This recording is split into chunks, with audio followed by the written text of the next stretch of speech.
Well, hi guys, and welcome to another Flight Deck Tissim live stream. Today it's the 10th of October 2019, coming in from the UK at the moment, 10 in the evening, and it's a special edition live stream. Today we're going to do something completely different, as a truck is about to drive into the aircraft. He's just stopped by to see what the hell was going on. That was quite funny.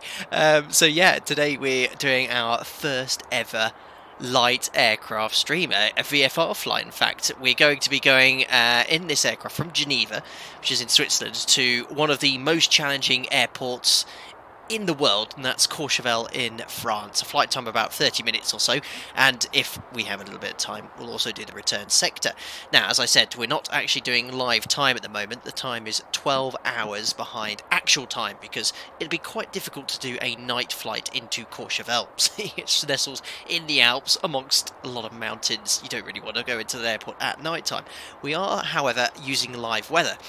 Live weather because it is quite nice evening in Geneva. The present time there will be about midnight, I think. 9 degrees, clear skies. So we'll use live weather, use the wind accordingly, and we'll see what's going on. Lots of the members in here this evening who chatted to me all day about this evening's potential live stream. I was a little unsure if I was going to be able to do it here. A lot of chat about the dog, it seems. Anthony Teal, I bet Jack is already asleep. Yeah, he's downstairs somewhere. Steve saying, evening boss, I hope you're all very well here.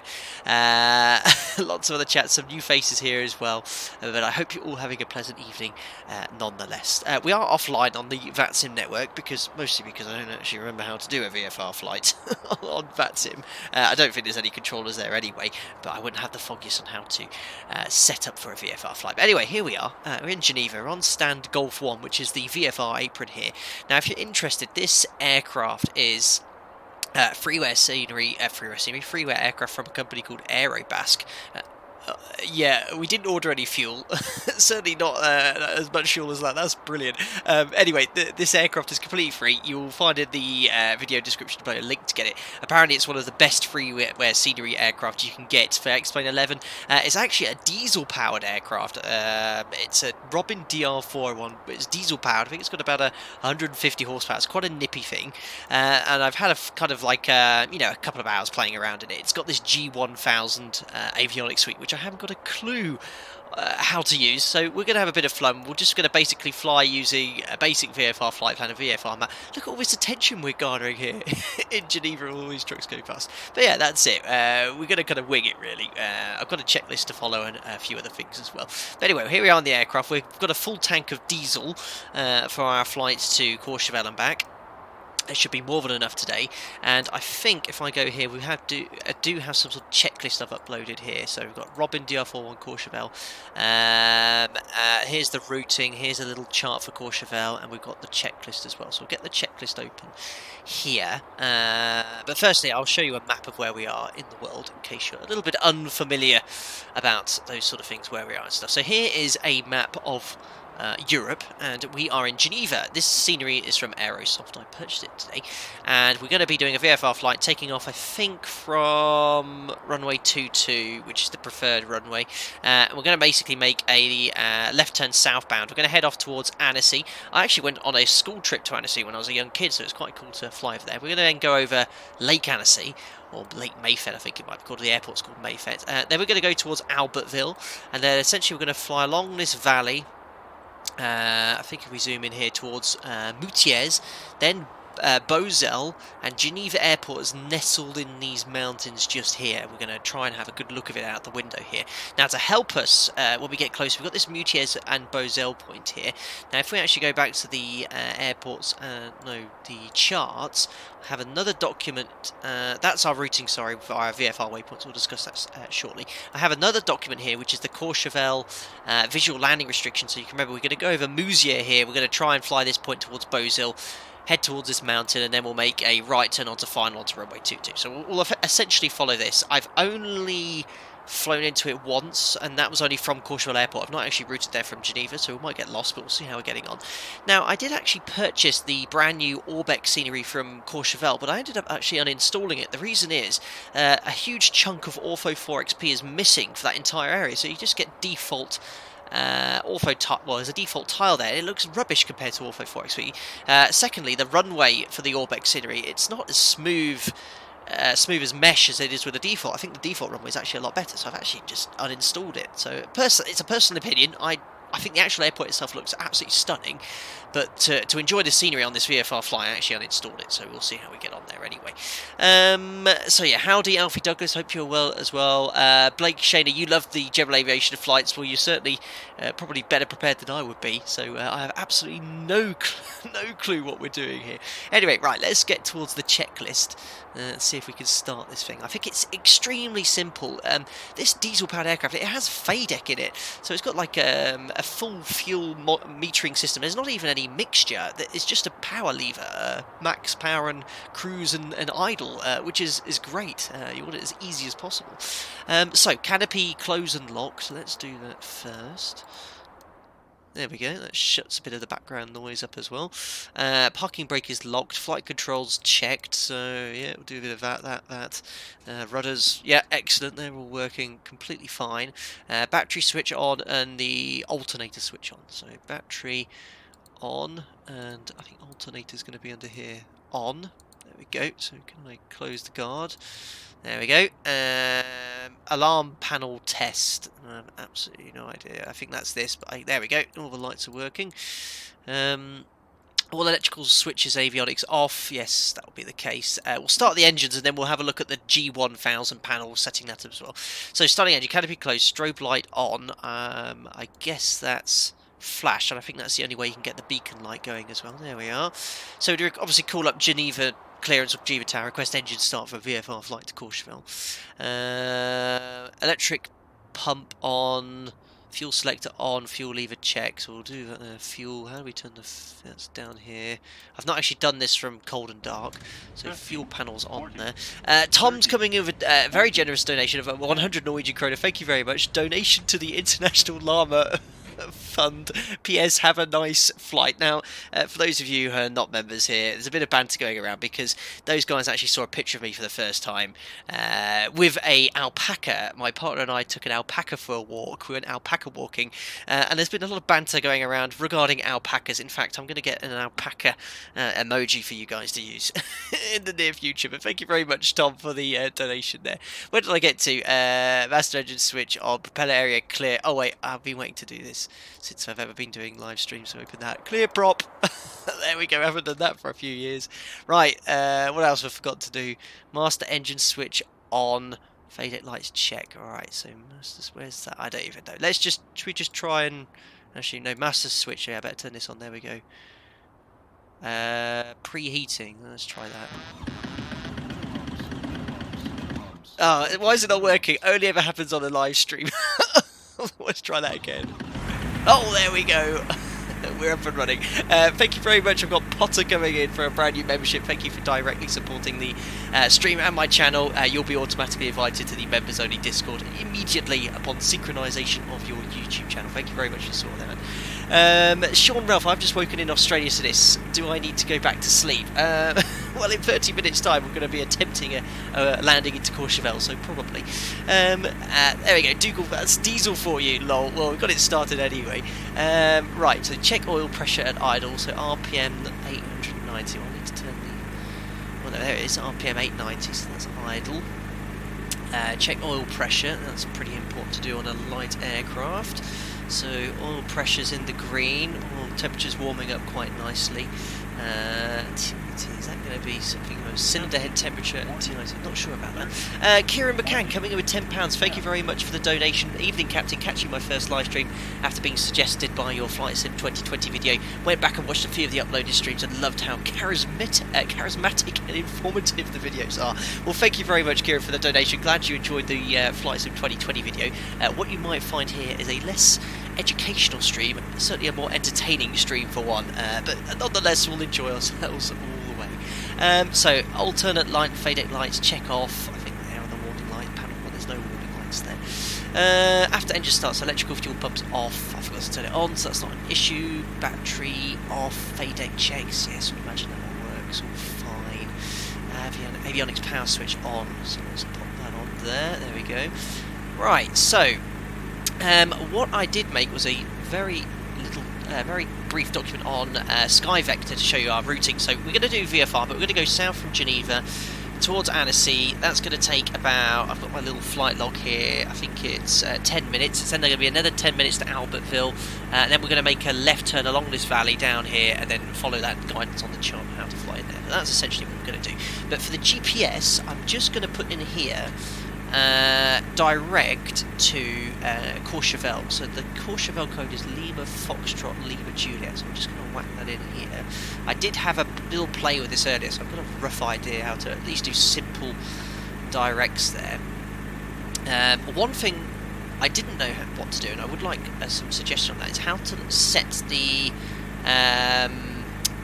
enter. Let me just say to activate. There we go. Just got a direct magenta line going to Courchevel there. How do I change this to millibars? It's in inches of mercury now. I've just looked. I've got live weather on at the moment, albeit it's going to be midnight Geneva. We're 12 hours behind that time.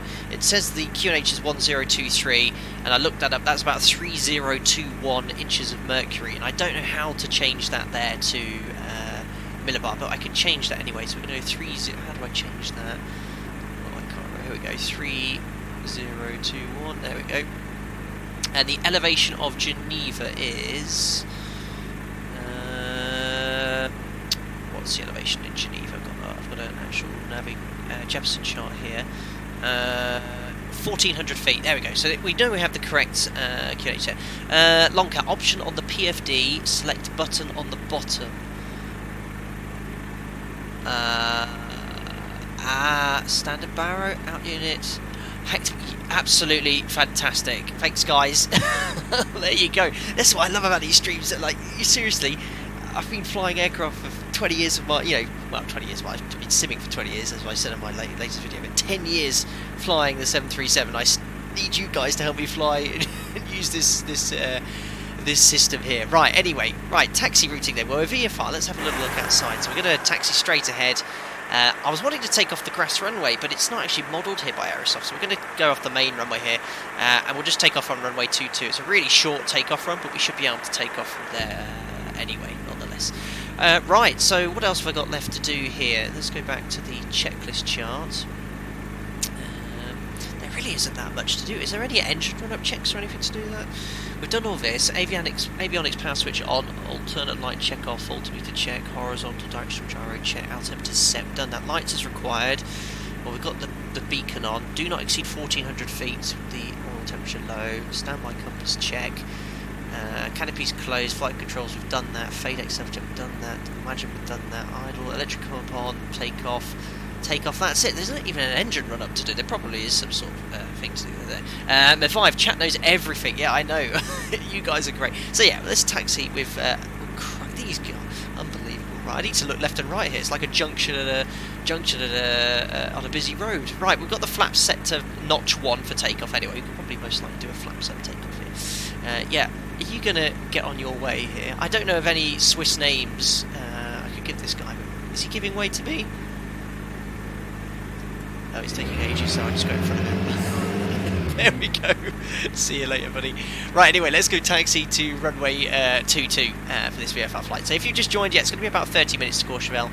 I'll explain the routing. We've got the GPS up here for backup here. I don't know how realistic this panel is by X-Plane, but it certainly looks quite good here, the G1000. So, there we go. Make a right turn here. So yeah, we've got all the Ortho 4XP. It's the first time we've ever done any light aircraft flight or VFR flight or anything like that, so this should be quite a lot of fun. I think I was actually looking at the specs of this aircraft earlier online. So it's considerably cheaper than a Cessna 172, but I think it has much better performance, and it's got something like an 8-hour endurance, this aircraft. So you can get, it says you can get to London to Palma de Mallorca on 1 tank of diesel, which is quite incredible for a light aircraft. So let's just zoom out slightly here. Oh my goodness me, so fiddly here, this panel. I wanted to zoom out. There we go. So as I said, we're going to go south towards Annecy first, so I'm going to go that way. We're not going to follow the magenta line exactly. How do I get rid of that? There we go. Dougal, even the 400 has good performance. I presume that's the other Robin DR400. I guess this is one spec up, I guess. Russell, you'll definitely fail your driving test for doing this. Yeah, I would recommend pulling out of any traffic, albeit virtual or real life. Raphael Chandler, DR400 is a great aircraft flight, awesome performance. Yeah, I've seen quite a few, but yeah, this one I think is. I flew it earlier and it was climbing about over 1,000 feet per minute. Right, I'll make a left turn here. I've forgotten how sensitive everything is in a light aircraft. There we go. So we're going to climb straight ahead till we're 1,000 feet above the aerodrome, about 2,300 feet, and then we'll make a left turn. I cannot remember. Oh, this is something I should have looked at before the stream. The semicircular rule. Now, if we're going southeast, I think we need to be at an odd plus 500 feet level. So if we go something like 7,500 feet, I think that should do. Right. Anyway, so we'll be talking to obviously Geneva Tower here, approaching an active runway. Request our clearance, saying we're ready for departure, and we'll imagine we've got that for runway 22. And I said the wind here is light variable at 3 knots, so no issues at all. Turn on the wind meter, says Rodrigo. I have no idea what that is. If I have forgotten anything, please shout it out in the video. It's quite simple, these aircraft, isn't it? I guess because it's all GPS, there's no need to allow for gyro drift or anything like that. You don't have to keep updating your RMI because it's all GPS. Right, anyway. Here we go, entering the active runway. You can hear it chugging along this diesel. There we go. Alright. Now, I wouldn't have actually ever dreamt of doing this. My first VFR flight on a stream in an aircraft like this, but I've been so told that this is one of the best aircraft available, and it's completely free to use. So yeah, as I said, the video description below, you can find a link to download this here. Right, there we go. We're lined up for runway 22 here. Brakes are set. I feel like I should put some more lights on. Let's put the nav lights on, and I love this. Yeah, I looked at this earlier. It's got these little let's put the dip lights on, which I guess could only be taxi lights. Raphael Chandler, don't forget to keep the power on when you're touching down in Courchevel. Thanks for the tip there.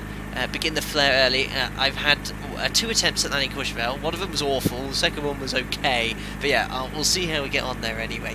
Right, let's go anyway. We'll set full takeoff power. And off we go to Courchevel. So put the right rudder in because of the torque. Don't have to do that on a 737. What's the rotation speed? Someone said about 55 knots. I'm going to get there very quickly. Look at this.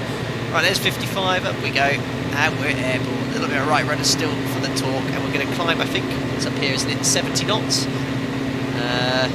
Flaps up speed, 78 knots. Right, I'm going to notch the flaps up. Look where you're going, oh goodness. Right, flaps are up now, I'm going to climb up at 78 knots. Trim, I think that's the best rate of climb. And look at this, it's climbing at 2,000 feet per minute. This is crazy aircraft. I'm going to actually reduce a bit of power. Right, I'm trimmed out for 78, and I've got a little rudder. I'm going to put a little bit of rudder trim in now for the power. And as I said, we're going to climb up to 2,300, then we'll make a left turn. We'll go initially heading 180 degrees, which is going to take us towards Annecy initially. There we go. We have got live weather, but there's hardly any wind. I love this, it's so sophisticated.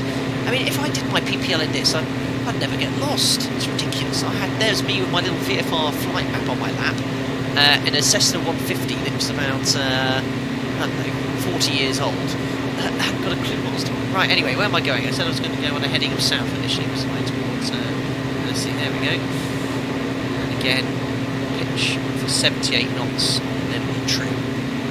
Guys, let me know in the chat if you want me to turn the volume down slightly as well. I think I can, there we go, I can alter the volume by using that as a scroll wheel. If you can't hear me, just let me know in the chat. Tal Oscar, you forgot to bug up at 1,000 feet. You're very good. Yeah, this is all very new to me. Right, anyway, there's that pitch. As I said, we're going to go up to 7,500 feet, which I think is going to be a nice little height. There's no autopilot on this aircraft either, which is going to be a right pain in the ass. Oh, look, we've got us a new member. We've got Chewy94. I'm sure half of you in the live stream chat have heard of Chewy. I actually met him for the first ever time in Seattle at the Flights of Esco event. So thank you very much, Chewy, for the membership. You shall also be invited to our automatic members only Discord, so you can find out a little bit of what I'm doing behind the scenes and all that other stuff. So thank you very much and welcome as a member. Right, anyway, we're going to continue climbing up towards Annecy, 7,500 feet. We've got the nav display here, so there is Annecy there. We're ignoring that little magenta line, and obviously the OBS is based off the GPS there, so we're just going to go towards that, ignoring the course deviation. Look, it's like an Airbus, that you can push that and then matches the heading. Didn't even get that in an NG. Unbelievable.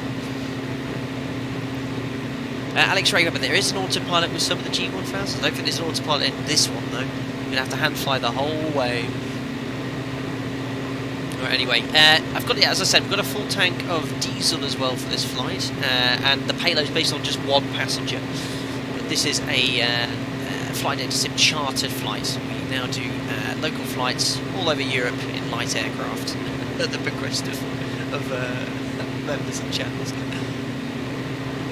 Excellent. Oh, and not only that, I've got a cup of tea coming in. I had to beg to do a live stream tonight, didn't I?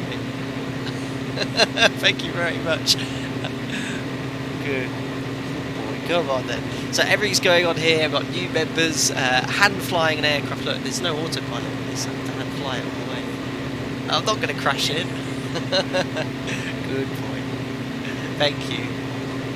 All is going on. Oh my goodness.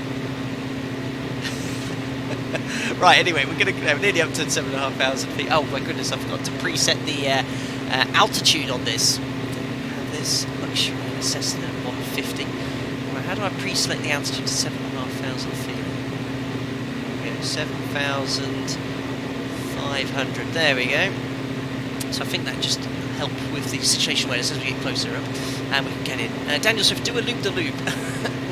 Maybe on the way back. I tell you what, on the way back to Geneva, I'll try and do a loop. How about that? The autopilot works, but it should be much more amusing watching me hand fly. Yeah, I'm not going to put the autopilot in. This is a VFR flight. Right, we've got 1,000 feet to go to our cruise altitude. We're proceeding quite nicely towards Annecy here, or Mayfair Airport, as it's called. We'll fly over Lake Annecy into the valley. Have a look at this. So yeah, I think this aircraft, if there are any Robin pilots, it'll be quite interesting here, but I think this is a fantastic aircraft. Like, certainly really easy to fly, and I love this, just one lever for power. And I think you just stick it in cruise, and then you just trim for that speed, and then you accept whatever speed that is. I think it's about 105 knots. Jason Teacher, is this plane ETOPS certified?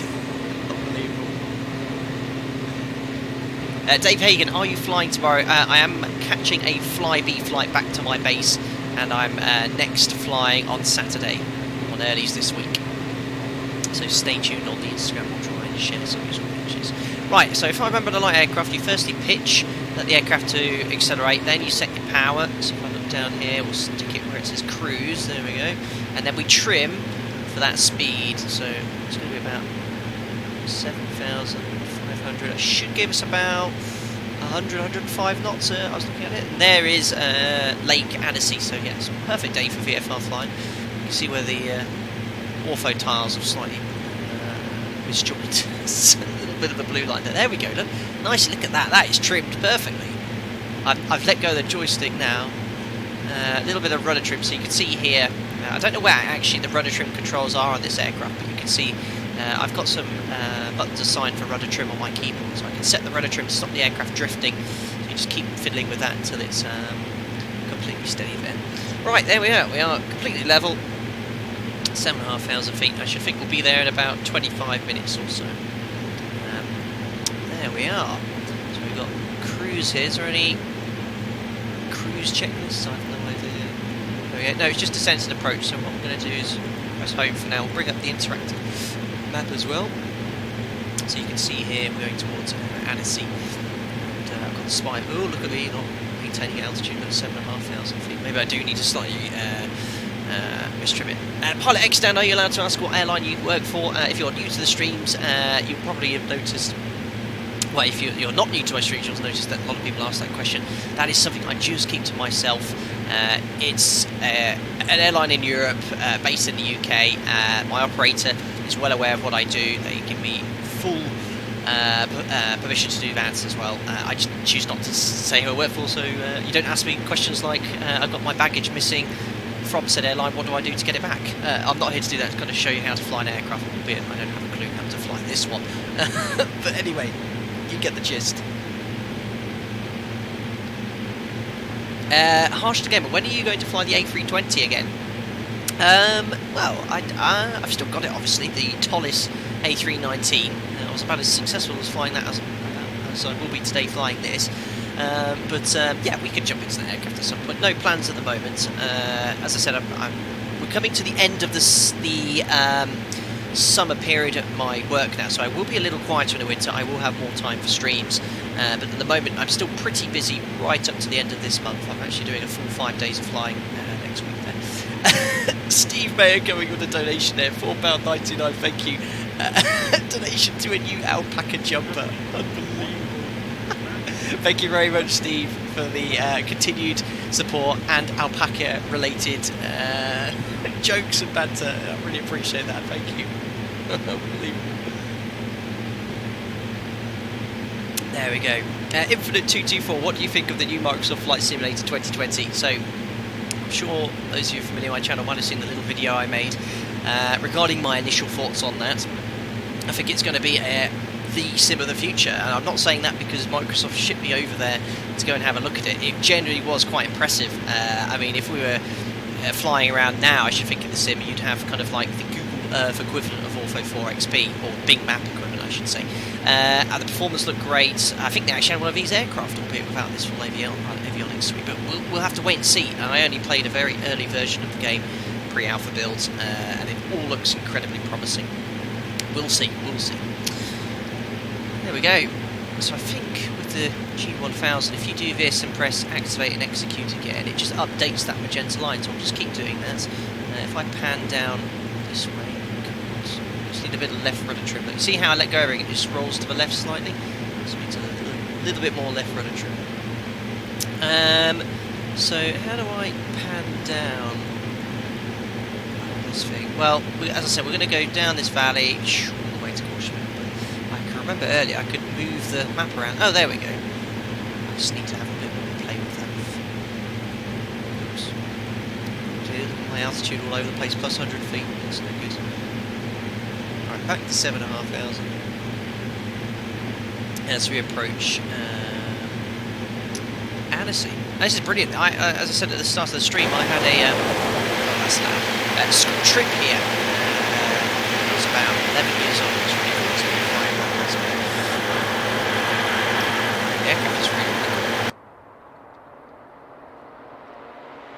Yes, live weather, of course, not live time. It would be quite difficult to do a flight like this at present live time. Spectre, is this plane freeware? Absolutely. It's available in the X-Plane forum. If you look at the video description below, you'll find a link below. As you can probably hear Jack yawning. He's just walked back into the office. He was crying out so that he can stay here, he can go on the bed. It's available completely free in the forum. Look at the video description below, you'll find the link for it. It's a fantastic freeware aircraft. The reviews are very good of it as well, and I can only agree with that. I think it's been available free for a while as well. Stundies, what flight stick to use? Again, if you look at the video description, you'll find all the software and hardware elements. It's a Logitech Extreme 3D Pro, which I've owned for almost a decade, I think, and I have absolutely no problem with it at all. I think it's a brilliant joystick. I have that and a pair of Cytec rudder pedals. That's all I need, and I think that's all pretty much you guys need really to have an enjoyable flight sim experience. I know you can get some pretty fancy yokes and joysticks, and they probably are better, but this one is absolutely fine for me. Steve Mac, can't hear you outside the aircraft. Yeah, it was incredibly loud, to be fair. I think when we do the external views, we'll I'll have to shut my mouth. That's it. Abador, wait, is this freeware? Yes, this aircraft is completely free to download. Alright, so there we are. Over Annecy, going to continue southbound. kind of cut this more mountain to goes towards Albertville. And there's a little bit of help with regards to that, because if I zoom in here, there's the airport Albertville, so we'll kind of just go towards that airport, we'll kind of cut across the mountain just here.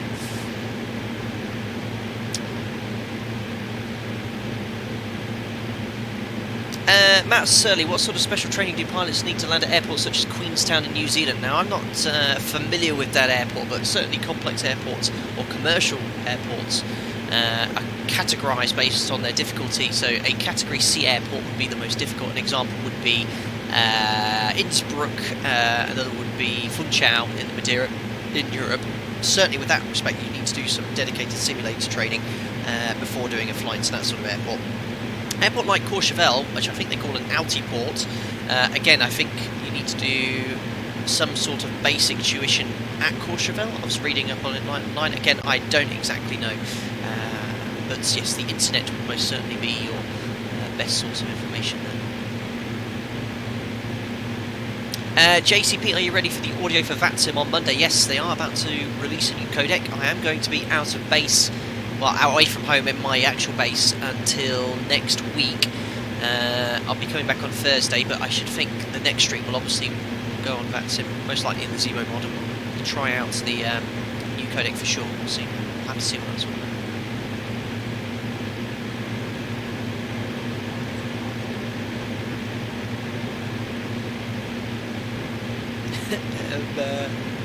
What did I just read? Jay Williams, to answer the title of the video, probably, but I hope not. So you're saying you don't want me to land successfully in Courchevel?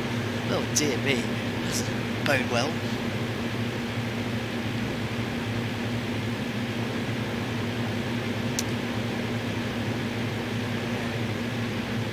So yeah, absolutely. This is the first time actually we've done any VFR flight, but you can just see the ortho for, you know, if you're able to download this stuff. It does look absolutely awesome.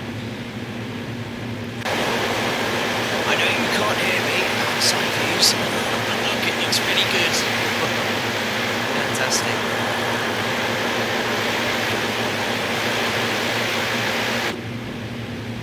So aircraft's nicely trimmed. So when you got it nicely trimmed here, you have to make the tiniest of inputs on the controls here. You can see as it climbs, you know, you lose a little bit of speed, and it just, with its natural stability, it wants to end up where it was. So I'm having to make only the occasional input here to maintain 7,500 feet. Rudder's all trimmed out, pitch is all trimmed out, so doing well. Kicked my cat, landing checklist, gear down and bolted. I remember doing the, what was that check called? The unfitched check. I was actually going to do this flight, the default Cessna 172, but I've been told it's not the best. There's this reality expansion pack, but then someone pointed me towards the freeware Robin, so I was like, oh, I'll do the flight in that. This is the best aircraft. A Vinkler can a 737 MG pilot land a 737-800 in Courchevel?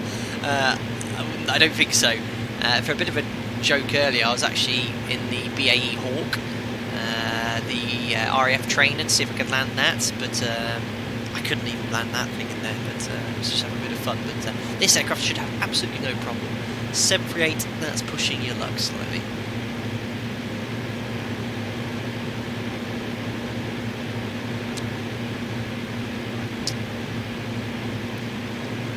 I wish I learned to fly this aircraft, if I'm perfectly honest.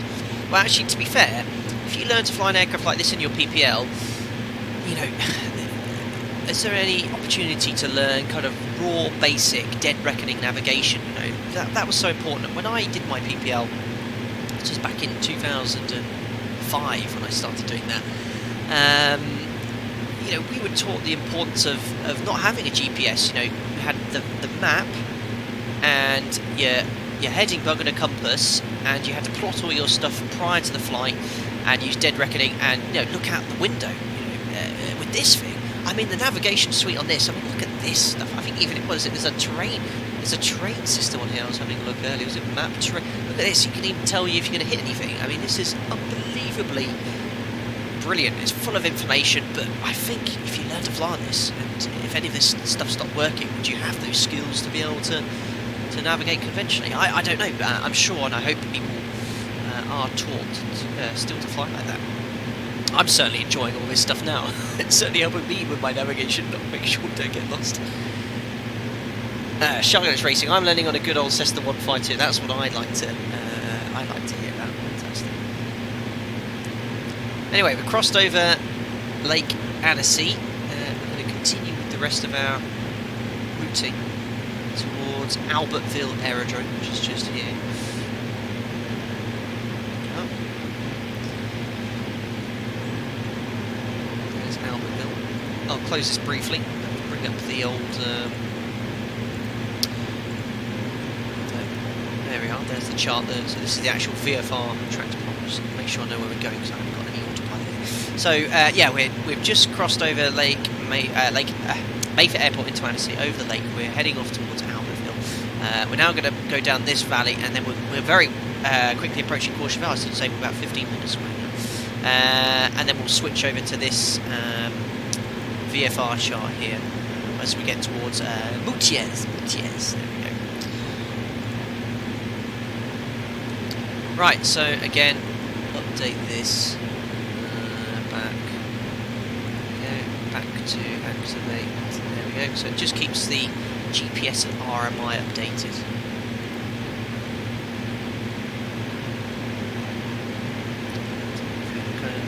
Out over the windscreen outside, we should be able to see Albertville here. I'm probably completely mispronouncing that. No idea if you pronounce it Albertville, certainly probably in a French accent. Jonathan Stroud, evening chap, looking good. Have you done any single engine piston flying recently? Well, actually in Seattle I had a flight in a Cessna 172, which was pretty cool. First time I'd flown myself a light aircraft in a few years. I flew a Tomahawk with a friend a couple of years ago, but certainly not solo or anything like that. You know, the last time I flew under my own SCP rating was prior to me even flying a 737. Part of me wishes I kept that up, and I've mentioned it in the stream before.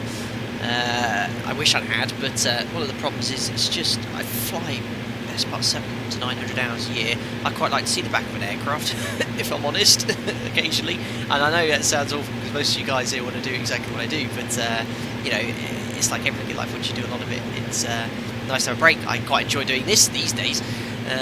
But yeah, part of me wishes I still had that ability to just jump in an aircraft and just have that freedom to fly wherever I want. Right, anyway, we're going to make a left turn to go down the valley this way. So make our heading about 090 and 100 degrees.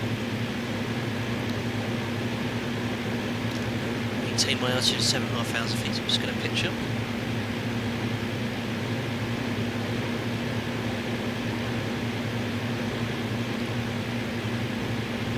Adam Bailey, which version of X-Plane should a noob use?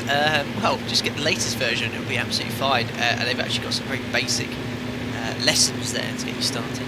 Just adding a bit more power just to get back up to 7,500. So there's Albertville, and then we're going to come up to our next town of Moutiers, which is on the approach there.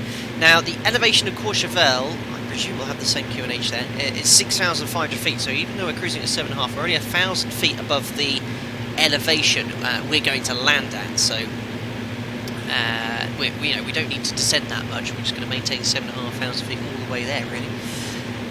Cooper, how many hours do you have on the 737? If you give me 30 seconds, I'll tell you exactly to the nearest minute how many hours I've got, because I've got my electronic logbook on my PC.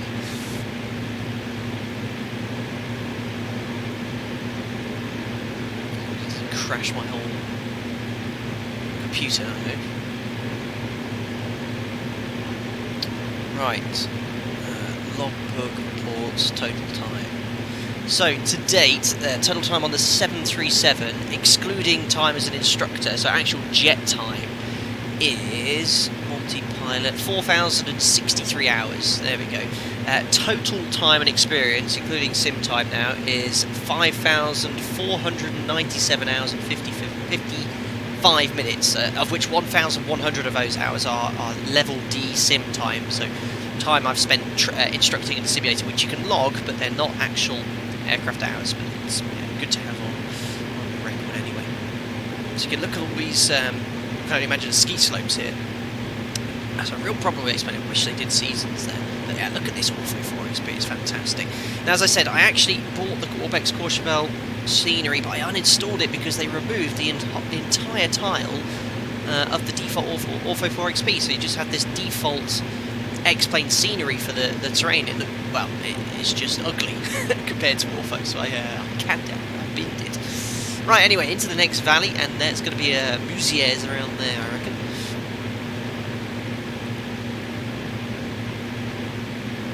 Right, anyway, I need to close my electronic book so I can't see the chat anymore. And a donation coming in from Tal. Sorry, the chat's just scrolled down. Tal Loniscu, thank you very much there. Would you ever consider flying in Eastern Europe? Romania, Poland, Moldova or Serbia? I can give some suggestions about some airports if you'd like. Well, thank you firstly for the donation, really appreciate that. We haven't done any flights into Eastern Europe. We've done, oh no, well, Poland we've flown into a couple of times. We've got some streams into Warsaw, Krakow, from Gdansk. We've also done, quite recently, Tallinn and Estonia, Tallinn and Riga in Latvia, but we could look at some other airports too, so, you know, we've got the whole world to explore. Now, I know I've only exclusively streamed in Europe at the moment. That's because I've got all of the Ortho for Europe. I don't have the capacity to start downloading Ortho for other areas of the world, but I do need to stream in America. I think I've been saying that for about 6 months now. But yeah, I will look at all the possibilities soon, Tal, but thank you anyway, nonetheless. There we are. So we zoom in slightly.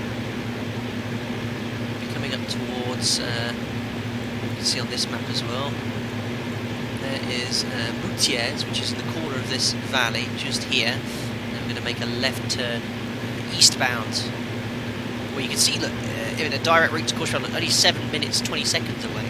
So I'd say by the time we've done our turns, we'll be touching down about 9-10 minutes. We're getting pretty close now. David B, did you bring a parachute for this stream? Yeah, that would do quite nicely. We'll see. Have faith, people. I don't know, but I'm screwing up into Courchevel. Like I said, I think you've only get one shot at this approach, there's no go-arounds.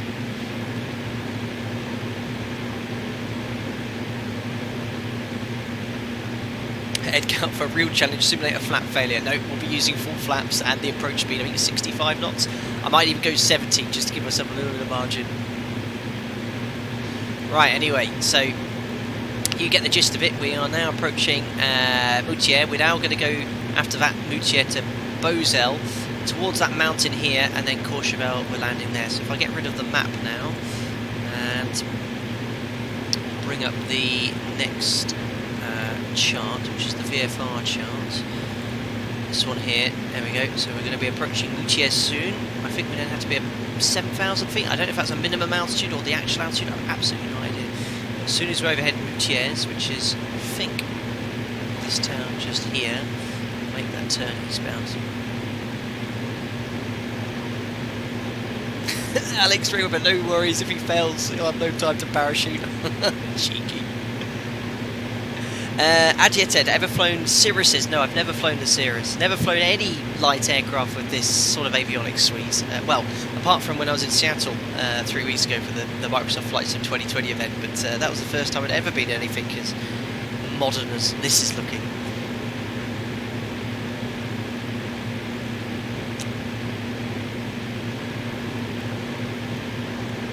Right, so this is looking certainly a little bit more ski resorty. Look at that, there's some dam there, look at that. Looks really, really cool. Right, take this again. I mean, you can't get lost with this system. I mean, it's just... is this aircraft actually certified for IFR flying? I mean, I guess it would be, because you've got ILS, you can navigate conventionally. I wouldn't want to take it in icing conditions, though. So, de-icing. Is this Moutiers here? I'm not 100% sure, but I feel like we should be heading that way in a second. Can I see Courchevel? No, I can't. Absolutely. actually probably cheat and do with that other map for a second. That's where you could deal with having a really detailed VFR map to make sure you know exactly where you are. So just use a little bit like that. That's where this comes in very useful, a bit of cheating. But yeah, there is Musia. It's just on the left-hand side there. A donation coming in. You just give me 2 more seconds as I just get the right chart up, and then we'll make the left turn. Right, who came with the donation there? It was Julian Williams coming in with £2. Thank you very much. Tutorial required. Rapid decompression. Emergency descent, please. Thank you very much for the donation, and it's a good job you asked that question because after giving it some thought, I think with the winter coming, and if I'm out of base a bit more, or away from home a bit more, I will probably return to making some more tutorials. And I think one of the first things people would like to see is the rapid depressurization and emergency descent tutorial. It'll have to be adapted for single pilot for you guys to practice in the sim, because it certainly requires 2 pilots in reality. And obviously with the any of my non-normal tutorials, I've only done one on the engine failure. A big fat disclaimer saying please don't do this if you're a real world 737 pilot. But yes, I will probably move back into doing that amongst streaming as well, so we'll look at both options in the future. Right, anyway, I was completely not looking what I was doing. I meant to be heading a bit more eastbound now. I'm going all over the place there. So we're going to be heading east, so we've just gone over Musiers towards Beauzelle now. Actually I'm heading about 100, I'm all over the place. Let's crank it round.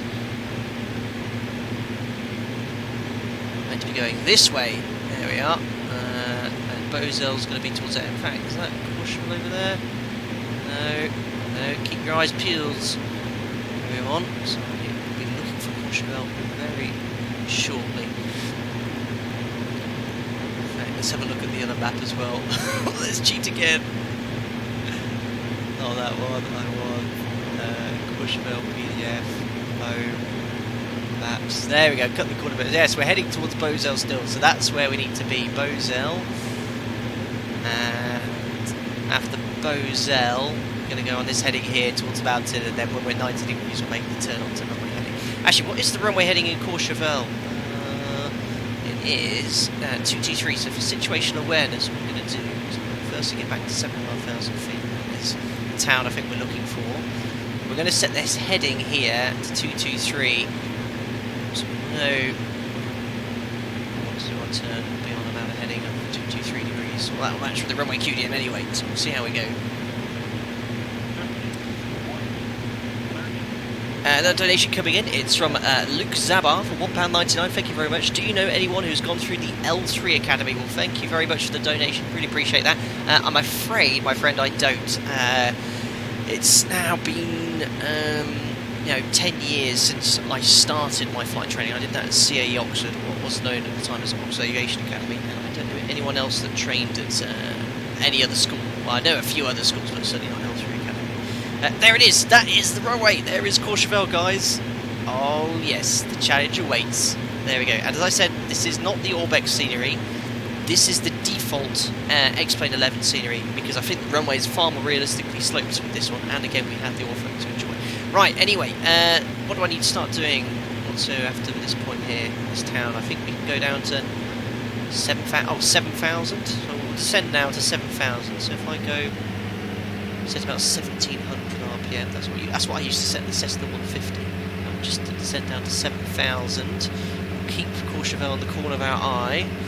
Let's see how we get on here.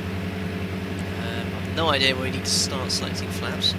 Set 7,000 feet here, then quit the thing loading. There we are. And we'll soon select a notch of flaps as well. Oh, we're going to be landing in like a minute, guys. Crazy. Erland coming in with 50 Norwegian kroner. Thank you very much for the donation.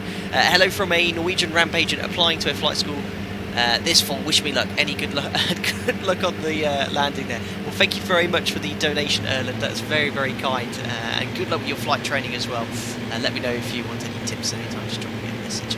Right. Anyway, it's going to be 500 feet we need to descend. Let's select a notch of flaps. Let's go for flap. Well, 1. Is this flap 1? I have no idea. No idea what speed I'm meant to be doing as well. But I'm going to maintain about 90 knots with this flap at 7,000. As we turn fine, oh, there's the runway. Oh my goodness me. This could be worth some good replays. Right, feel like I should be descending a bit more. When do I select next notch of flap? Probably a little bit closer to the runway. I'm trying to drink tea and look at the chat and hand fly a Robin into Courchevel. Right, let's select landing flap. Let's go about 70 knots. I think 65 is the final approach speed. Ooh, crikey, I feel like I'm a bit high here. Let's go to about 70. Right, screw this pitching for speed and all this stuff you do in a light aircraft. I'm going to fly it like a 737. I'm going to use speed for power for speed and pitch for attitude. Oh my goodness, here we go, guys. I hope we get a landing rate calculator. Oh my goodness. Right, looking good. I don't think do I cut the power? I've no idea. Oh, here we go. Oh, right. Here we go, flare. Oh, come on. There we go. What a butter. And the power so we don't roll backwards. Oh my goodness. Oh, there we go. Ladies and gentlemen, welcome to Courchevel. Fantastic. Right, flaps up. Oh, that was hilarious. So much of VFE in the white axis, Tom. I have absolutely no idea what speed I'm meant to be doing or anything in an aircraft like this. Oh dear, we have arrived. Right, anyway, let's plonk this aircraft next to these choppers, shut it down. I'll have a quick break and do the return flight to Geneva. Brilliant. I have no idea how long that took, only about 30-35 minutes. Right, let's bring it to a stop just here. Right. And the parking brake is set coming up now. Fantastic. Right, why do I do the shutdown checklist in this thing? Close, charts, checklist normal operation. Right, so descent approach, we did that. So what? Oh yeah, what speed was I meant to do? Flaps below 81 knots, landing 63 knots. So I came in way too fast then. Never mind. After landing, electric fuel pump off, wing flaps up. I've done that. Parking brake set, thrust lever idle. Avionics off, just shut the fuel off, I think. Unbelievable. Alberto coming in with $2. Thank you very much for the donation there, appreciate that. Actually, before I shut it down, let's just have a look at the replay. Actually, I will shut the engine off at least. How do I just cut the fuel, I guess? There we go. Excellent. Right, I'll have a quick break, but before we do that, I'll just show you the replay, because that's what we always want to see. There we go, and cue the replay music. Well, I would if my Streamlabs hadn't crashed on the music audio. Let me try it this way. Hold on, chaps. We need some music at least. Why is that not working? Oh dear. Right, I have absolutely no idea, but my Streamlabs app, which I use for the replays, has completely stopped working, so I'll have a look at that in a second. Oh, I hope we get the engine spinning at least on the final. There we go. So we'll have a look at that. I've got another donation coming in. That was from Jacob, donated £3. Hey, he says. Well, thank you very much for the donation. Appreciate that. And hey to you too. I just need to turn off Project Fly as well, so we don't get anything there. So complete flights, complete. There we go.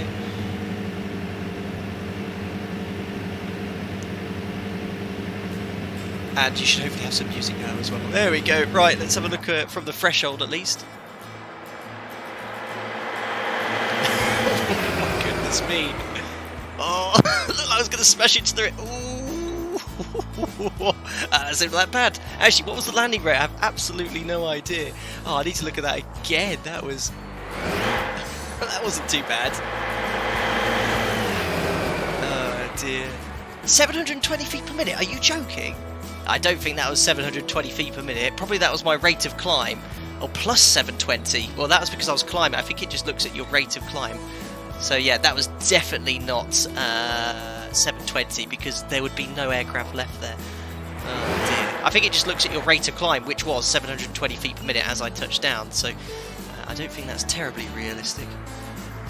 I should say that was like minus 10. Absolute butter.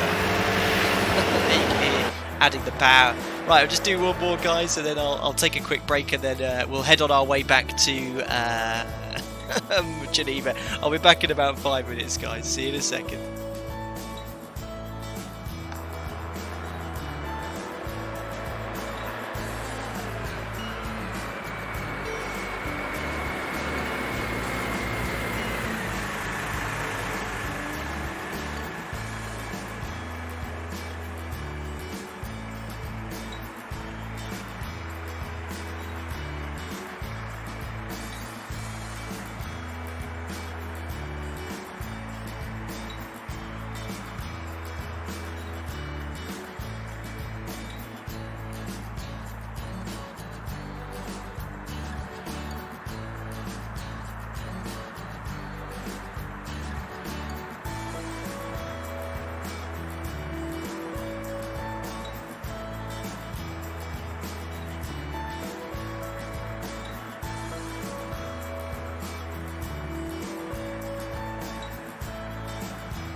Guys, I'm back. Thank you very much for your patience there. I just quickly went to the toilet and updated the project fly for the return sector to Geneva. In fact, I'll end the replay mode now. There we are. So yeah, there's actually not much point shutting the aircraft completely down if we're going to do the return sector straight back. So I think I just missed a donation there as well, so I was out there. It was from Freckles Aviation, donated £2. Thank you very much. I landed a 737 there and it explained difficult, nice landing. Well, thank you very much. Yes, we certainly did a good landing, I thought, in here, albeit Project Fly doesn't know how to work out landings like that. I was actually thinking, whilst I went away there briefly, if I've got a positive landing rate of 700 feet per minute, my average is going to be really, really good, because if I do some hard landings, it'll base it off the original very, very hard plus landing there. Anyway, right, anyway, let's put the fuel on and just start the engine. I think it's as simple as that. It's just like taking your car to the shops and back. Fantastic. Right, so direct. Let's now put in Geneva. If you want, we could do anything like on the way back. We could do an ILS approach. We could have practiced doing an instrument procedure, perhaps. Let me know in the chat what you'd like to see. I said I think we'd do a loop-the-loop, but well, we could probably try and do a VFR join or something. Join the straight up base leg to final there. Right, so let's go back to Geneva. Lima Sierra, Juliet. Oops. Oh my goodness. How do I do the next one? I can't remember. Is it rotate this? No, it's that one. There we go. Lima Sierra, Juliet. No, Golf. Oh, I'm all over the place today. Lima Sierra, Golf, and then Golf. There we go, enter, activate, and there we go, flight plans straight back to Geneva again. Do the barrel roll, do a loop. Everyone else wants all this crazy stuff.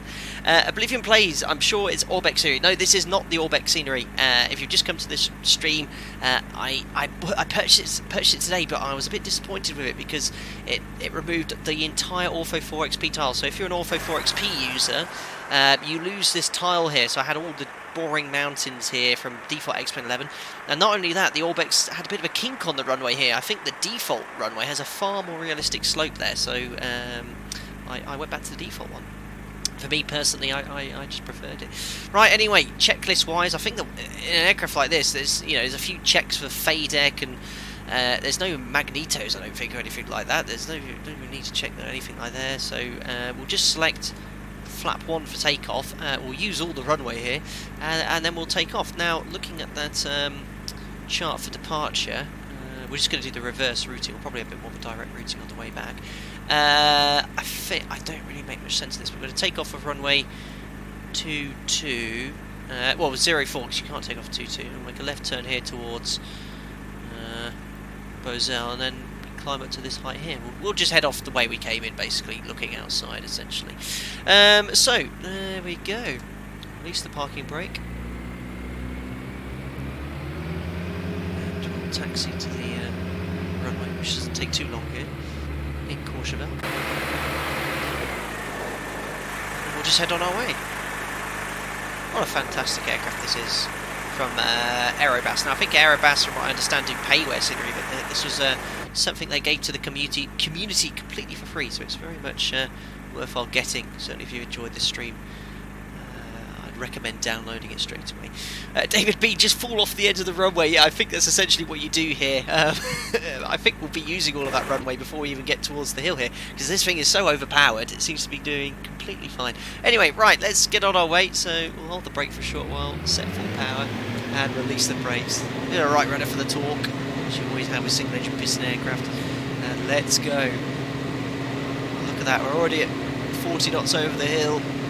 There's a rotation speed of about 50 knots, so I'll just pull up slightly. Oh, there we go, look at that. Oh, we can touch down again, I think, if I wanted to. Right, there we go, let's select flaps up. And just go back up to, oh no, we're going to be even levels now, so probably 8,500 feet. Let's go back up to that height. Climbing up at 87 knots there. And bye-bye Courchevel for now. Little fly past. Oh my goodness me, I don't want to crash on a stream first time. There we go. Let's go. Keep climbing up to 87 knots. I was just doing it, I was just showing off.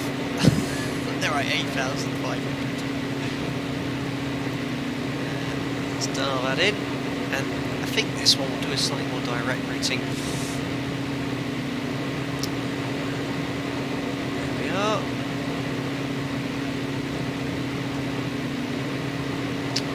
I want to actually have a play with this CDI here, because I've got this in GPS mode. So this just tells you how far off the magenta line you are, a bit like cross-track error in the 737.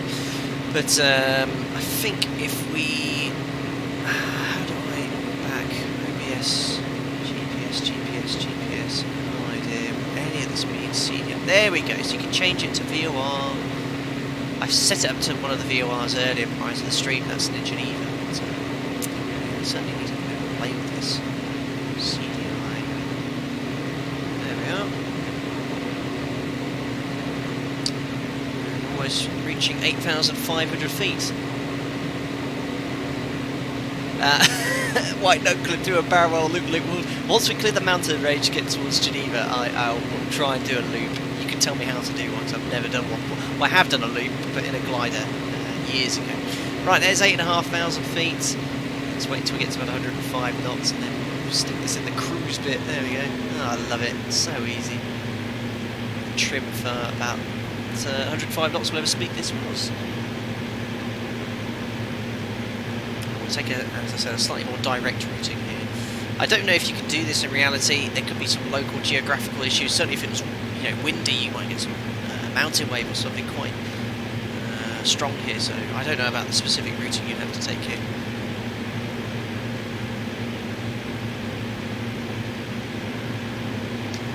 Oh.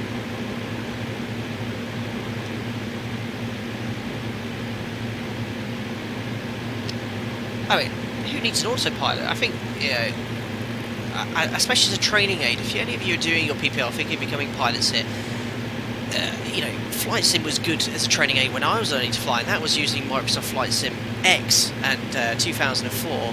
What you have available now, I mean, anyone watching this stream, you can go now, download X-Plane 11, get this aircraft for free, and it's an incredible, you know, you don't need to buy expensive training software. I mean, it does it all. It's incredible what you can get from a default. You know, what's X-Plane 11 retail, and I have no idea, £50, £60, and this is free. I use Ortho 4XP. This is free, and it is really quite remarkable what you can get on a desktop sim now.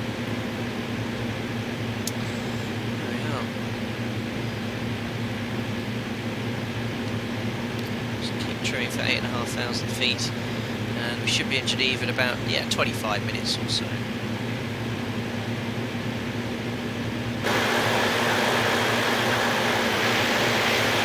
Fantastic. Listen to those sound diesel fumes do. And a base, 60 quid on Steam. Oh, 55 quid. Well, that's pretty for what you get out of the box. Very, very good. Strat Shadow, how are you? Hi, Captain in chat. Nice surprise to find the stream tonight. So anyone here, Strat Shadow, if you're familiar with the streams, the introduction theme I have, which you all are very fond of, that guitar riff, Strat Shadow wrote that, actually. He contacted me and said, he actually wrote some music. I listened to this music on his channel. I said, I quite like that, could I have it? And he did. So Strat Shadow, have subscribed to his channel, because he's got some fantastic music-related videos. He writes music, and he actually played that music, recorded that music for the intro then. So yeah, I hope you're doing very well, my friend, anyway. Blake Shane at Chewy 94 is the latest member. Yes, he subscribed as a member, then he disappeared. I haven't seen him since. So he'll probably be around a bit more these days. James MP, what do you do if you get a headache in flight? Would you be allowed to take headache tablets, or is that not allowed? Yeah, absolutely. I mean, take paracetamol, it's no problem at all.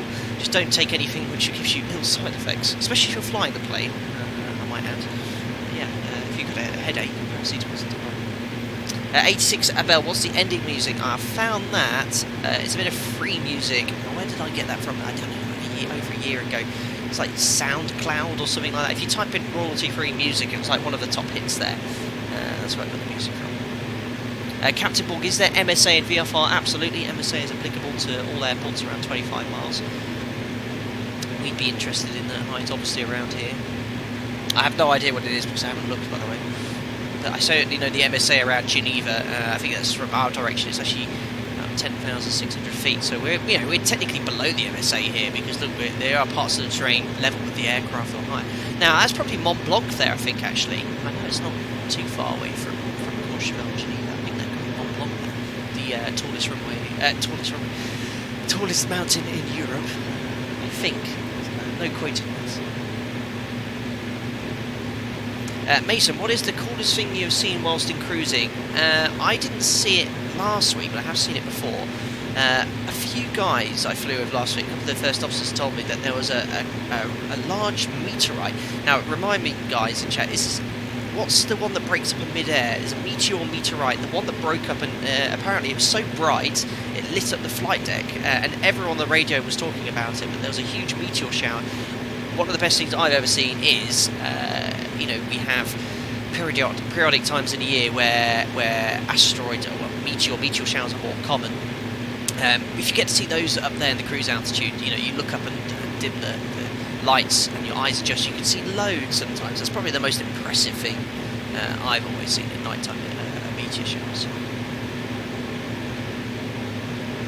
So just slightly left of the track line, just to keep away from this terrain here.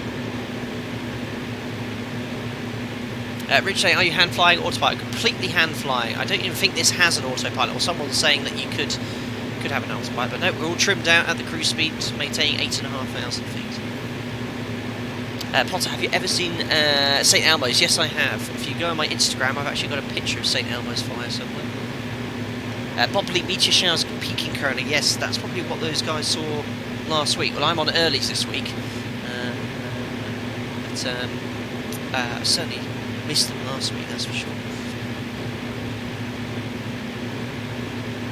It does have an autopilot. Well, we're not using it today. We're truly hand flying. We are using live weather though, but it is presently really nice and smooth.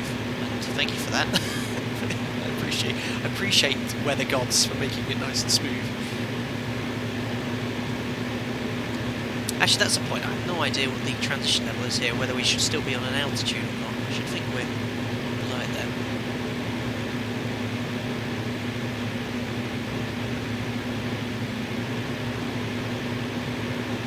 Icefire, America isn't that interesting to fly, to be honest, coming from an American. Well, I did my CPL in America. I quite enjoyed flying in America. In Arizona, you certainly have a lot more freedom out there if you're flying a light aircraft like this.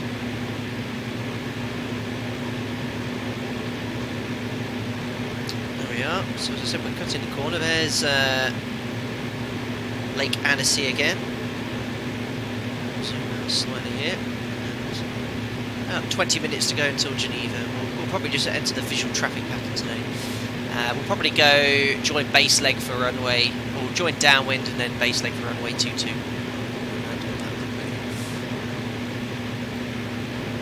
Before doing a loop-the-loop or whatever you guys wanted to tempt me to see it do. Captain Borg, let's fly there in real local time. You want me to update it tonight? Well, I could do. But for the continued immersion, we'll continue to fly that. And also, there's quite a lot of terrain here. I think we're above it, but best to get Scouse Clock, what's the best advice to give you to prevent your ears popping whilst flying? Well, move your jaw. That often opens up the eustachian tube to keep it locked. But if you're having any pain or anything like that, make sure you chew on something. So a chew sweet, bit of gum. Keep yawning, opening that jaw. That usually clears it. Please don't fly whilst you have a cold though, or certainly a blocked ear, because you can severely damage your ears that way. I actually have a good friend of mine who's, well, to put it bluntly, eardrum exploded. So please, this is coming from him to me, don't fly whilst you have a cold, or certainly one where you're unable to clear your ears. Now, I've forgotten the manoeuvre. There's, I think if you hold your nose and blow, it's called the vascular manoeuvre or something like that. And if you can do that and clear your ears, that's fine. But if you can't clear your ears by doing that, vascular manoeuvre, I can't remember what it's called, don't go for it.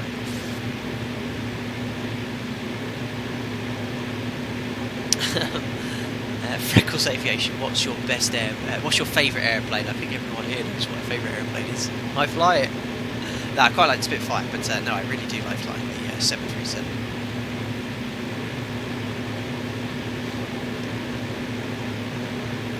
There we are. If I do a loop later, is this aircraft actually certified as aerobatic or semi-aerobatic? No idea if you can do a loop like this. Probably just snapping the wings off. Reese Armstrong, CAE in Arizona. It was actually at the time Oxford Aviation Academy, but yes, it was. I did my CPL at a place called Goodyear, just outside of Phoenix. That's where I did my hour building. The Valsalva manoeuvre. Thank you, guys. Thank you.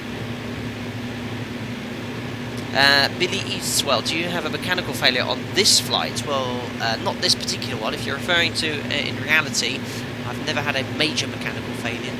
Just look at that ortho tile. That one hasn't quite laid on the mesh quite correctly because it's been stretched. It's a shame. There's a bit of a cloud there as well. Sometimes that does happen. You can see, look here, when the photo was taken, there was a cloud. It's just the life of having photogenic scenery.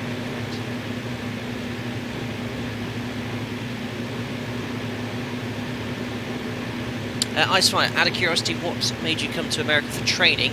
It was just part of the flight school I went to.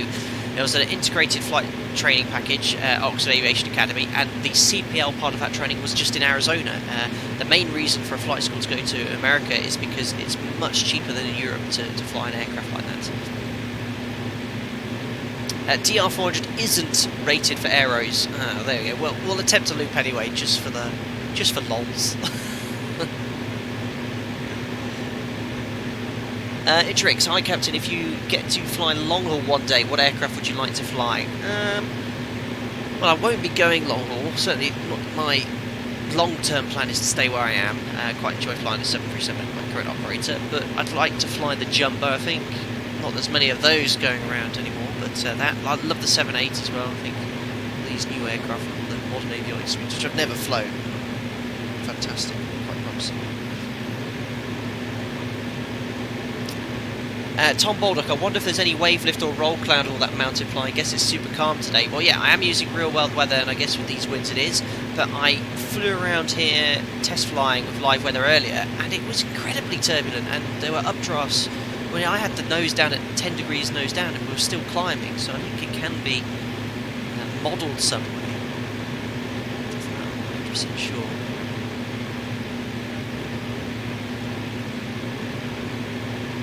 Jordan, do you enjoy the challenge of flying crosswinds? Yeah, I mean, it's a change in the normal work, but you know, once you find that you're in charge of everything, you'd rather the weather every day is completely calm. Cap okay, no winds, but that's just part of the operational challenge of being an airline pilot. You know? Yes, I'd like to rise to the challenge of challenging conditions, but if I had the choice, I'd rather practice it in a desktop sim, for honest. Itrix, also mate, you're a legend in the sim community. Well, thank you very much. I'm just a normal guy who spends his spare time flight simming. You know, I have a flight simmer in my roots are flight simming. It's as simple as that. And, just happened to have been very fortunate, hard work, and well, I live the dream. If I'm honest, it's perfect. But it's great fun. I love this. I love it. I'm just flying around in a light aircraft. Chat with you guys is perfect. David F, you need a challenge. You should try rotary. Now, that should have been coming sooner rather than later, because I bought the Huey, who's the developer for that, and I've got it there in my aircraft store, but I need to play with the settings. Because at the moment it's unflyable. I know I've got to change over the throttle, change some of the settings in X-Plane, but we will do a Huey stream soon. Try and chopper. Probably return to the Alps and do some flying then, but it will come. Noah Featherston, $10 donation, again donating, incredibly generous. Would you ever consider getting a 787 or something like that for X-Plane? That would be cool to see. Anyway, have a good rest of the flight and don't crash. Well, thank you very, very much for the donation there. That's, wow, very, very nice, Noah. Again, you're always donating there. Now, I don't know of any well-made X-Plane wide-body jets. I know there is a 787, but I've told it's not very good. I know the 757 is really a wide-body, but I know there's one by Flight Factor, which is apparently very good. And I will probably stream that at some point, the 757 Flight Factor. I've got so much to do. They've got the IXEG Flight Factor. I love going in the 200, as you well know. The Zebo mod streams like this. I mean, I can only push one stream a week at most at the moment, but I'm hoping to get some more time off in the winter and get some tutorials out and stream a bit more frequently, but we'll see. But yeah, we'll have a look now, but thank you for the donation, that's great.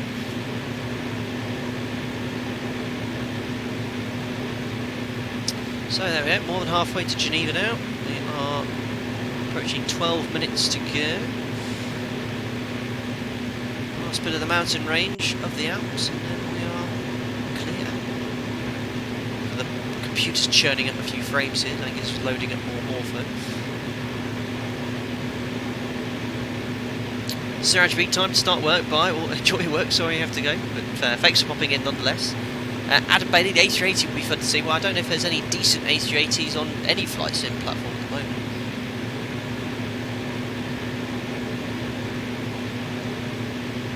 Mason, is jet lag a big problem for you? Well, I only fly in European airspace. We don't go international in Europe. We don't go America, Asia, or anything like that. And we fly quite nice shifts, if I'm honest, so jet lag is certainly not an issue for me.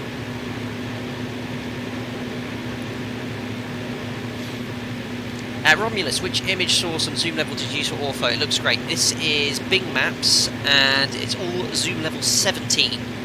Zoom level 17 for all of Europe, and that takes up about 6-7 terabytes of an external hard drive. Matthew Schmidt, can you recommend a question bank when doing a type rating for the 737, or can you get through without? The ATPL was absolutely impossible without. Matthias, I know where you're coming from. There is a fantastic 737 app which I use for the iPhone. It's called 737 NG Exam. You'll find that's very useful for any preparations, if you know what I mean. Strat Shadow flew back to the UK from Luxembourg a couple of days ago in some mild turbulence. Is this sometimes a surprise to pilots, or are you always warned about it in advance? Sorry, whilst I just dive out the sky there. Turbulence is quite difficult to predict. The flight plans go to some length of predicting something called shear values, and that's based on wind speed direction, wind speed change over height, some other factors as well, and they're reasonably accurate. Sometimes it can come from nowhere, so we can have a rough idea, but what's the best thing we can do? Well, if we're having continuous turbulence, we try and change altitude. Generally we go down, especially when turbulence is bad, so it gives you a bit more of a margin, but that's the best thing we can do.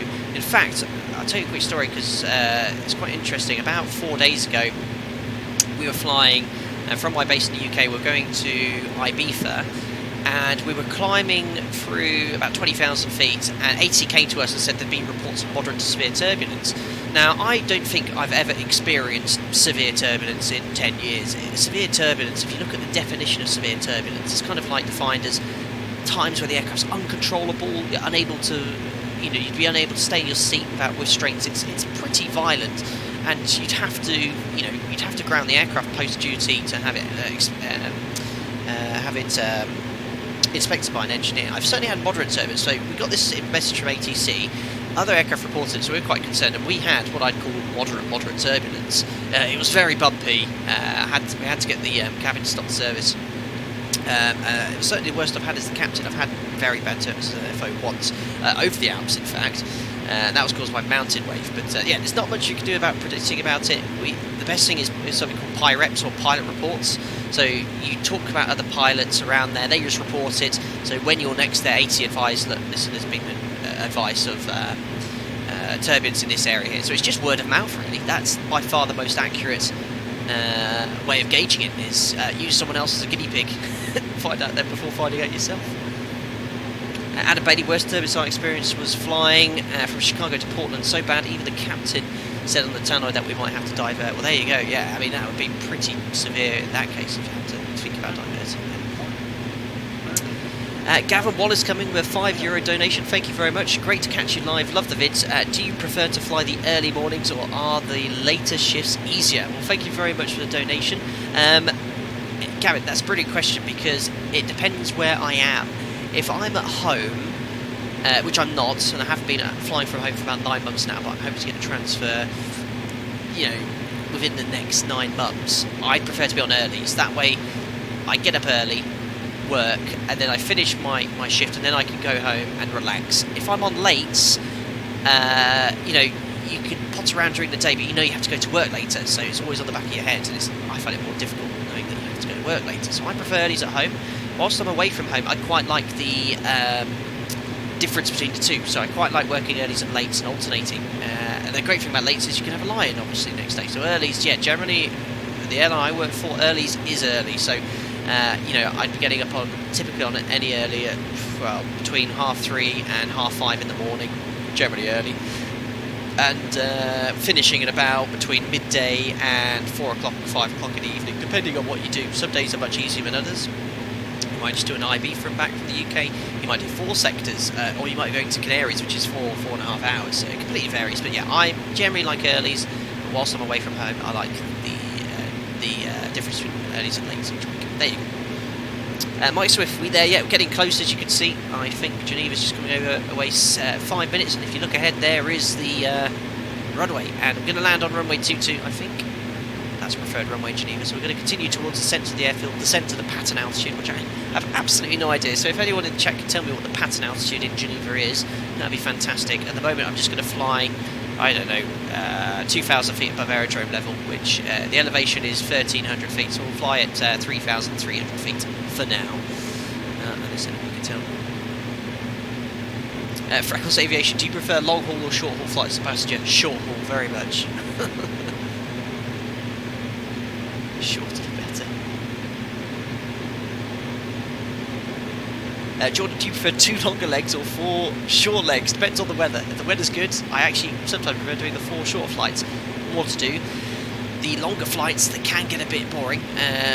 You know, 4.5, 5 hours there, land, turn around, 4.5 hours there, back. You know, there's a lot of sitting around all day. And generally, as captain, I do the flight back, so that means I sit down for the entire sector. The FO does the walk around our destination. Sat down there, setting up, then sat down, go back. So you end up sitting for about 9-10 hours, and it's extremely unhealthy. You need to be, you know, make sure you're active outside of that. So it's quite important. Loop time. Oh, never mind loop. Okay, I'll do a loop in the descent. Yeah, I don't snap the wings off or anything like that. Now I have no idea how to do a loop in it. That's all the powered aircraft. Maybe I should go up to like 140 knots and then pull back. Right, alright, before we descend we'll do a loop, okay, and we'll do it in external view, just for fun.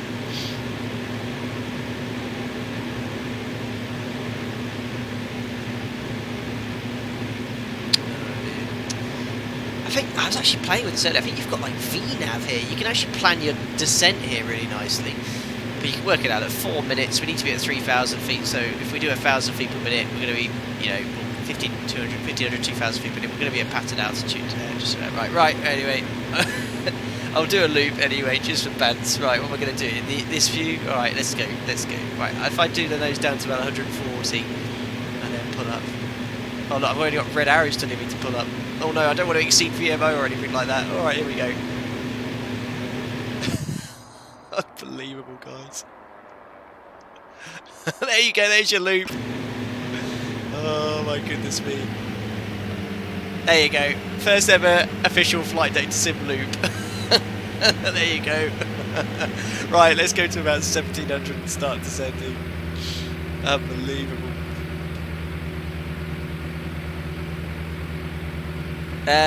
Connor Martin, what's your opinion of landing at Echo Golf November Mike? That is Leeds, I think.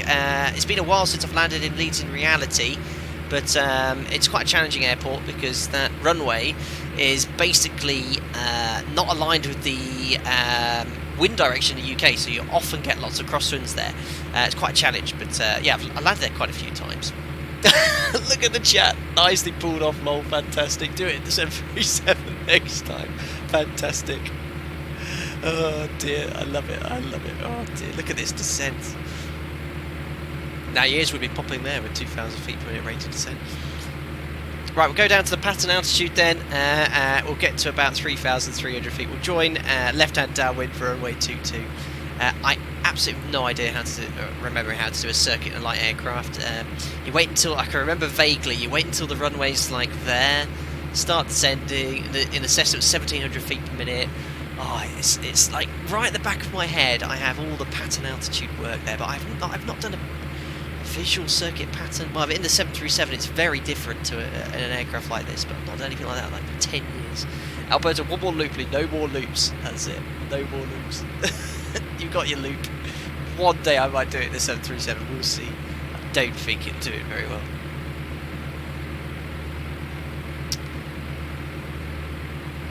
And there we are. So I think I need to turn up my 3D objects or something. I think I have it set to like one off the highest notch. There seems to be a lot of 3D buildings missing here.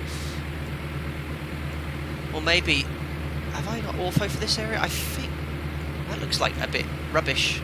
I don't think I've got ortho for here. Maybe Aerosoft has replaced the textures or something. When I bought the airport, you can see, look, it's looking a bit shabby. Yeah, this is definitely not ortho here.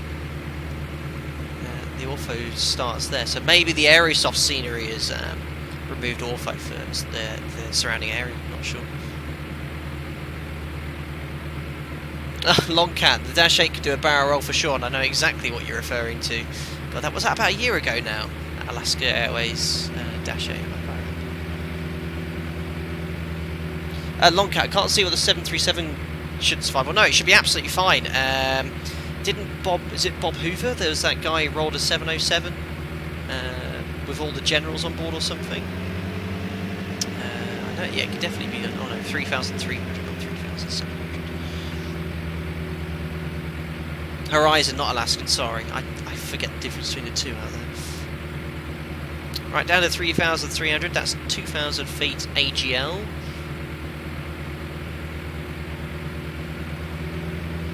Yeah. Set this back to power cruise. Yeah. So we're going to be a little bit faster down here. We'll set this to 3,300.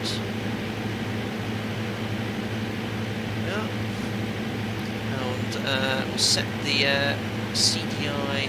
Get this local. Oh, what's the ILS? I can probably set the ILS up here. Yeah, what's the final approach track here? 224. Let's try and set this up and try and do an ILS actually. I just don't know what I'm doing. So no, that's the QNH, which I hope is still 1023. How do I change the course? There we go. 223. 224 is the ILS, and the frequency for the ILS is 1099 in Sierra Whiskey, which is active, so it should give me a localizer and glide slope information soon. There we go, I have localizer and glide slope. Anyway, we'll do an ILS.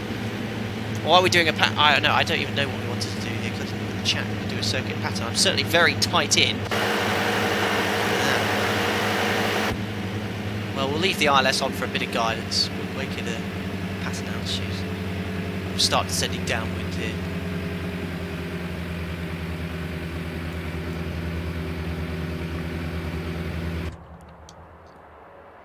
Yeah.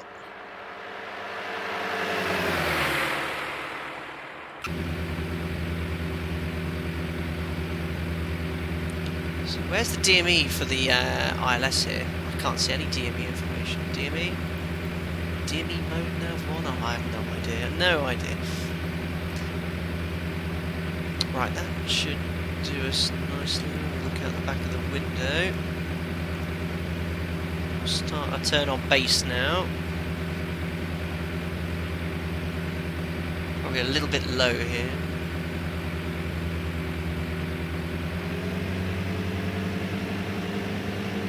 Let's let thing off here. Wally P should be using the grass runway. Unfortunately, it's not there. Aerosoft haven't rendered it, so it's just a bit of default scenery looking grass there. It's not very good. So a bit high on the glide slope. We'll make a bit more of a base leg out of it. Yeah. Turn final. There comes the glide slope up on the PFD. I guess that's what you call it. And there comes the localizer as well. 80 knots on base leg with 1 notch of flap. Oh, whoops. We're on final now. Bit high. Right. I've got 1 notch of flap. This brings me back to 80 knots. Again, excuse me whilst I don't pitch for speed. I'm using power for speed. That's because I'm flying it like a 7.3. Right, on the glide slope on the localizer, 2 whites, 2 reds. Well, we'll select full flap and then 65 knots, which I know is the final approach speed. Look at that, balloon as well from the flaps. Match the heading. There's my 65 knots. Right, we're going to only try and butter this. This is the, oh my god, look at that pylon there. What did Aerosoft put that pylon there? I don't think that's the reality. Tad low, that's fine. Here we are, 65 knots on final. Just trimming out for that speed. Power for speed, yes, just like in the 7.3. I think you should be pitching for speed in an aircraft like this. Certainly how we used to do it those years ago. 2 knot headwind, 1 knot crosswind, no excuses there. Alright, cut the power over the threshold, yeah?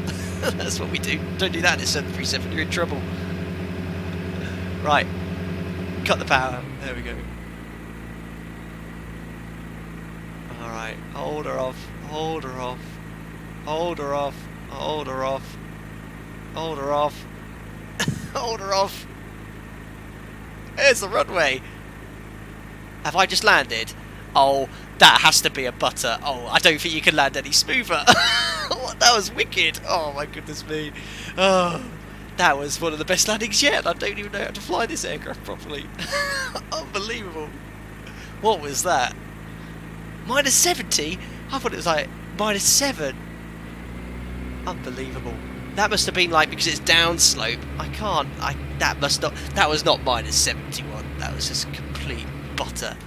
And then that was melted like liquid butter. Exactly, as someone said there.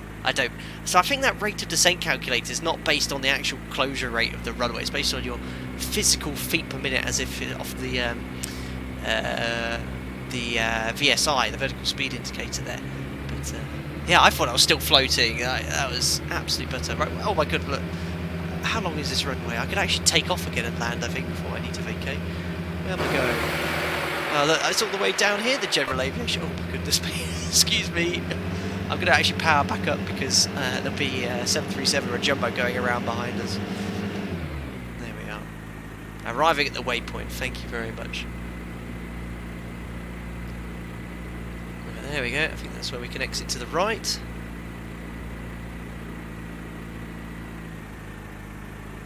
I think we should have landed halfway down the runway.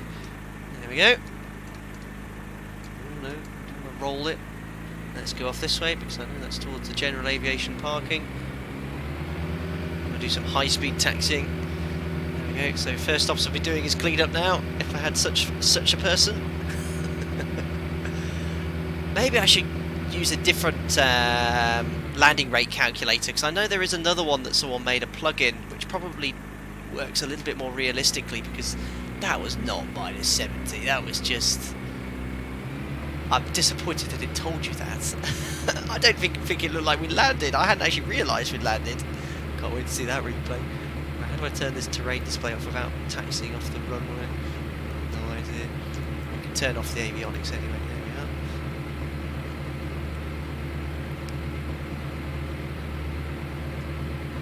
There's the fuel. Oh my god, fuel trucks jumping up and down off road. Fantastic.